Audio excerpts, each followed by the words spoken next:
मिरन्दस्य ज्ञानञ्जना शलाकया चक्षुरुन्मीलितं येन तस्मै श्रीगुरुवे नमः। नमो विष्णुपदाय राधिकाय प्रियात्मने श्रीश्रीमद्भक्तिवेदान्त नारायण गोस्वामी इति नामिने श्रीकृष्ण लीला कथने सुदक्षिणमावतरण माधुर्य गुणैः युक्तं वरं वरन्यं पुरुषमन्तं नारायणं त्वं शेषा नमामि। हरे कृष्ण कृष्ण कृष्ण हरे हरे, हरे राम राम राम हरे हरे। मुझे एक सेकंड दीजिए, मैं दरवाजा बंद करके आ रही हूँ, बाहर से शोर आ रहा है।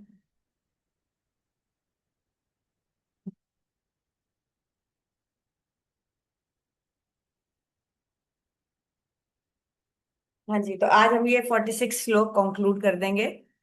यावानर्थ उत्पाने सर्वतः संप्लुतोदके तावान सर्वेषु वेदेषु ब्राह्मणस्य विज्ञानतः। देखिए, हम लोगों को कोई रेस नहीं जीतनी, हम लोगों को कुछ डिग्री हासिल नहीं करनी, लेकिन ये बहुत जरूरी है कि जो भी श्लोक हमारे जो गुरु वर्ग है उन्होंने जितना डेप्थ से इसको बताया, क्योंकि ये भगवत गीता ये क्या है, एज इट इज, जो गौड़िया मठ और इस्कॉन से प्रकाशित, तो हम लोगों को हर चीज का जो गूढ़ भाव है, जो डीपेस्ट मीनिंग है, वो समझने की जरूरत है। तो इसका मीनिंग दोबारा से नहीं पढ़ते, हमें पता चली गया कि जो काम एक कुआं कर सकता है, वो काम एक सरोवर भी कर सकता है। एंड कुएं से 10-100 गुना ज्यादा सारे काम ही कुएं के जो काम है वो तो हो ही जाते हैं सरोवर में आगे। उसके अलावा हजारों काम और सिद्ध हो जाते हैं। जैसे कि पेड़ की जड़ में पानी डालना। और जैसे एक, और हमने ये कल डिस्कस किया था कि भक्ति के मार्ग पे चल रहा है फिर भी ग्रहों के चक्कर में पड़ा है। तो इसका मतलब ये क्या है, ये हमारे शिक्षा गुरु बोलते हैं कि वो अभी कच्चाई है, और हम सब में हो सकती है, मुझ में भी है थोड़ी बहुत। लेकिन एक्चुअली जो सच्चाई है, जब हम इस बात को इसमें स्थित हो जाएंगे पक्का, ये एक्चुअली जब हमारी दीक्षा हो गई तो अब ये ग्रह हमें कंट्रोल नहीं कर रहे। ऐसा नहीं कि दुख नहीं मिल रहे, दुख या सुख ये तो दुखालय में शाश्वतम, ये तो मिलेंगे, लेकिन अब कंट्रोल भगवान कर रहे हैं कि हमें किस तरह से आगे बढ़ाना है। अब हमारी कुंडली शनि और राहु और केतु उसको कंट्रोल नहीं कर रहे। इवन तो लग सकता है कि ग्रहों के हिसाब से तो सब कुछ हो रहा है, लेकिन एक्चुअली वो भगवान कंट्रोल कर रहे हैं। मैं आपको एक एग्जाम्पल देती हूँ। सुंदरकांड, ऐसा हमने बचपन में सुना था कि सुंदरकांड, जो भी काम फंसा हो ना, सुंदरकांड पढ़ो वो पूरा हो जाता है। और ये मैंने कितने लोगों को आगे बताया, सबका पूरा हुआ। लेकिन जब मैं करती थी तो नहीं पूरा होता था। आप ये मानेंगे नहीं। तो फिर मुझे ये समझ आता है, क्योंकि अब हनुमान जी, अब हम लोग इवन दो बिल्कुल संसारी, 100% संसारी, मैं इसमें कुछ भी ऐसा क्लेम नहीं कर रही, लेकिन अब गुरु जी ने हम लोगों को पिक कर लिया हुआ है। तो अब हमारे कौन कंट्रोल करेगा, हमारे गुरुदेव भगवान कंट्रोल करेंगे। तो हनुमान जी अब उसमें इंटरफेयर नहीं करेंगे, सुंदरकांड ही जैसे हनुमान जी ने सिद्ध कर दिया था काम। मैं आपको बोल रही, इतना तक कि एक लेडी थी, वो उसको बहुत ट्राई कर रही थी, पर उसको कुछ पहले प्रॉब्लम हुई थी, तो वो मदर नहीं बन पा रही थी। तो मैंने उसको ऐसे ही बोला, वो भी भक्त थी ऐसे। तो उन्होंने उनको बोला कि आप सुंदरकांड पढ़ो। तो वो भी कंफ्यूज थे, पढ़ूं ना पढ़ूं, क्योंकि फिर भगवान पे क्वेश्चन करना हो जाएगा कि मैं भगवान पे, फिर भी उसने पढ़ लिया। आप मानेंगे नहीं, उसको नेक्स्ट मंथ इन इटसेल्फ वो फिर एक कंसीव कर लिया उसने, और mother, she is now mother of a daughter. तो ऐसे सुंदरकांड काम करता है। और एक बार नहीं, कितनी बार मतलब मल्टीपल टाइम्स, कम से कम 15-20 टाइम तो मैंने देखा ही है, दूसरों को बताया, उनका काम सिद्ध हुआ है। लेकिन मैंने जिस भी चीज के लिए मांगा वो सिद्ध नहीं हुआ। तो आप उससे भी मुझे पता चल जाना चाहिए कि अब जो है भगवान कंट्रोल करता है, हमारे लिए क्या सही है क्या गलत है, किस तरह से हमें इस संसार से निकालना मकसद है। लेकिन फिर भी क्योंकि हम घबरा जाते हैं, देखिए अभी सिद्ध तो नहीं हुए ना, साधक है, तो इसलिए फिर हम इधर उधर थोड़ा आश्रय ढूंढने शुरू कर देते हैं, जो कि नहीं करना चाहिए। अब विश्वनाथ चक्रवर्ती ठाकुर जी कहते हैं, वेदों में वर्णित विभिन्न देवताओं की पूजा से जो फल प्राप्त होता है, वो सारा फल केवल भगवान की आराधना से प्राप्त हो जाता है। ये हम कल डिस्कस कर चुके हैं।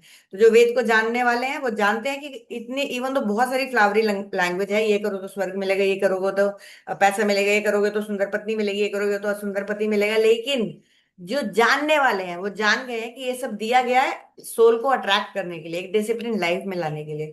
लेकिन एक्चुअली जो वेदों का यथार्थ मतलब है वो है भक्ति देना, और ये जो उसको जान गया उसको बोलते हैं वो रियल ब्राह्मण है। तो क्या कह रहे हैं विश्वनाथ चक्रवर्ती ठाकुर, निष्कामी हो, सभी प्रकार की कामनाओं से युक्त हो, मोक्ष की कामने वाला हो, लेकिन सिर्फ तीव्र भक्ति का आश्रय लेने से सब काम सिद्ध हो जाएंगे। अब हम लोग देखते हैं कि ये हमने कल डिस्कस कर लिया था, नहीं ये वाला डिस्कस नहीं किया था, ठीक है। अब हम देखते हैं कि आदमी भजन भी कर रहा है, अनन्य भी है, लेकिन फिर भी भगवान उसको वो चीज नहीं दे रहे। तो इसका कारण क्या होता है? तो अब जैसे ये अभी हम तो क्या पढ़ के आए हैं कि भैया जो भी चीज चाहिए हो भगवान का आश्रय लो हो जाएगा।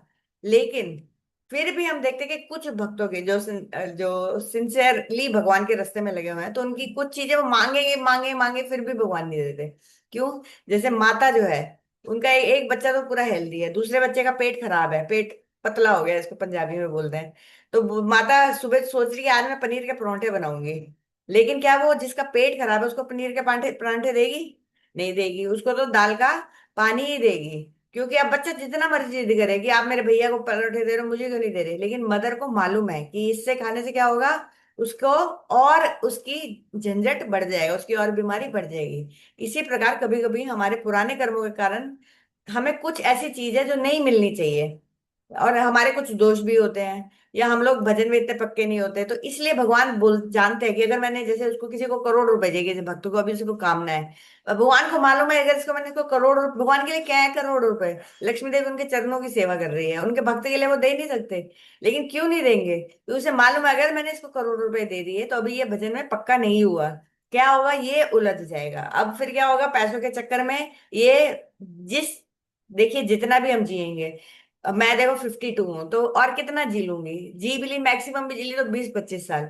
अब 20-25 साल के लिए मुझे करोड़ रुपए दे दीजिए और मैं बिगड़ जाऊं, और फिर उसके बाद मेरी गति जो भगवान के पास जाने की होनी थी वो होकर फिर गलत चीजों में चली गई, फिर कितने सारे जन्म हो गए और आगे बढ़ गए मेरे कर्मों की वजह से, भगवान को भूल जाने की वजह से, अपराध होने की वजह से, पाप होने की वजह से। तो भगवान मुझे कभी नहीं देंगे। तो मैं जैसे एक एग्जांपल दे रही हूँ। तो भगवान जो है हमारी जो भक्त सिंसियरली लगा हुआ है उसको भगवान बाहर निकालने की सोचेंगे, इसलिए कई बारी उनको पता होगा कि इसको देने से खराब हो जाएगा तो वो उसको नहीं देंगे।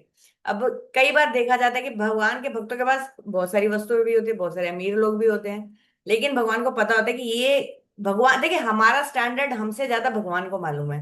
तो उनको मालूम है कौन इस सब चीजें मिलते हुए भी गड़बड़ नहीं करेगा, कौन ये सब चीजें मिल जाएंगी तो गड़बड़ कर देगा। तो इसीलिए भगवान किसी किसी को तो दे देते, किसी किसी को नहीं देते।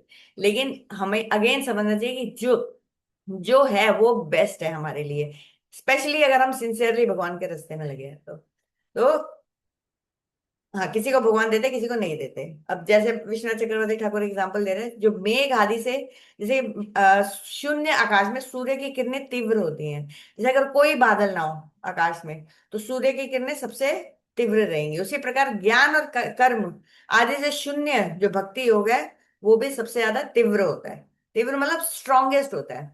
जो ज्ञान से शून्य है, कर्म से शून्य है, और भक्ति कब तीव्र नहीं होती? जब कामनाएं आ जाती हैं, वासनाएं आ जाती हैं, तो यहाँ हमारी गड़बड़ हो जाती है।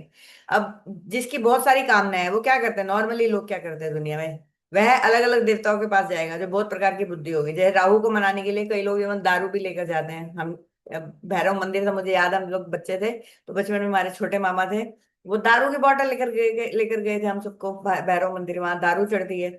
अब किसी और देवता के पास कुछ और जाना पड़ेगा, कहीं को बलि चढ़ानी पड़ती है, क्या क्या करना पड़ता है। तो इस प्रकार अलग अलग कामनाओं के लिए क्या प्रॉब्लम है कि अलग अलग प्रकार के रास्ते अपनाने पड़ते हैं, अलग अलग देवताओं को जाना पड़ता है, जो कि हमारी फिर बुद्धि को क्या कर देता है, निश्चय आत्मिका नहीं होने देता, व्यवसात्मिका नहीं होने देता। हम लोग फिर भटकते ही रहते हैं, इतनी वो क्या बोला था, बहुशाखा बुद्धि हो जाती है, बहुत सारी शाखाओं में बंटी हुई।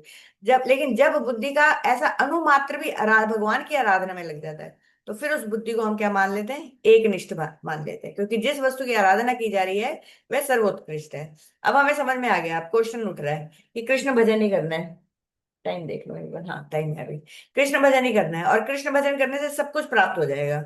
लेकिन एक क्वेश्चन उठता है, तो फिर हम लोग जब हम सनातन मंदिर में, जब नॉर्मल किसी मंदिर में जाते हैं, इस्कॉन गौड़े मठ की बात नहीं करी, तो हमें पता है पहले शिव जी आएंगे, फिर आगे गणेश जी होते हैं, फिर साइड में एक हनुमान जी होते हैं, फिर आगे कृष्ण होते हैं, लक्ष्मी नारायण होते हैं। तो फिर हम कैसे करेंगे?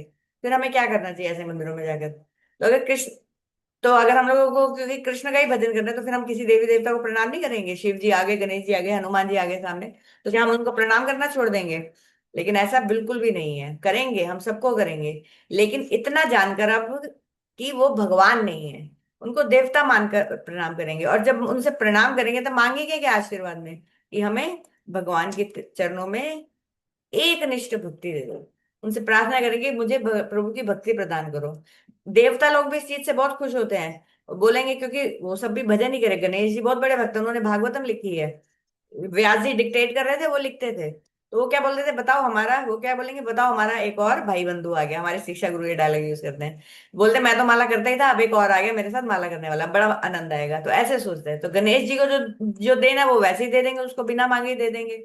मान लो हमें कोई वस्तु चाहिए, गणेश जी जिस वस्तु को आराम से दे सकते हैं वह तो दे ही देंगे ना। भगवान ने देवताओं को अपना जुरिस्डिक्शन दे रखा है। जुरिस्डिक्शन है ना कि भाई, ज्यूरिस्डिक्शन है कि तुम इतनी इतनी वस्तुएं प्रदान कर सकते हो, सब कुछ वो प्रदान नहीं कर सकते, लेकिन कुछ कुछ हद तक उनको मिली हुई है, तो इसमें कोई दिक्कत नहीं है, वो आराम से बिना मांगे ही दे देंगे। अब जैसे प्रभु जी एग्जांपल दे रहे थे कि मैं आपके घर में आया, तो अब मैं बैठा हूँ, मुझे आप आके कुछ गिफ्ट कर दो, या मतलब जैसे मुझे कुछ खाना पीना दे दिया, फिर मैं निकल रहा हूँ तो कुछ गिफ्ट दे दी, तो कोई प्रॉब्लम नहीं। जो चीज आपके घर में है, आप चीज यूज करो, आप मुझे दे दोगे, कोई दिक्कत नहीं है। लेकिन अब मैं मांगने चला जाऊं कि मुझे गिफ्ट दो, तो थोड़ा अजीब सा लगेगा ना। तो यही बात है कि हम लोग जब देवताओं के पास जाकर मांगते हैं, तो यही ऑकवर्ड जैसी सिचुएशन हो जाती है। हम लोगों को उनको प्रणाम करना चाहिए, हम लोगों को उनको आशीर्वाद भी मांगना चाहिए, लेकिन भक्ति, मटेरियल चीजें उनसे मांगते हैं, उनको भी हम ऑकवर्ड करें कर दे देंगे, लेकिन फिर वही है कि हमारा रास्ता बड़ा लंबा खींचेगा, बहुशाखा बुद्धि हो जाएगी, एक निष्ठ नहीं हो पाएगी।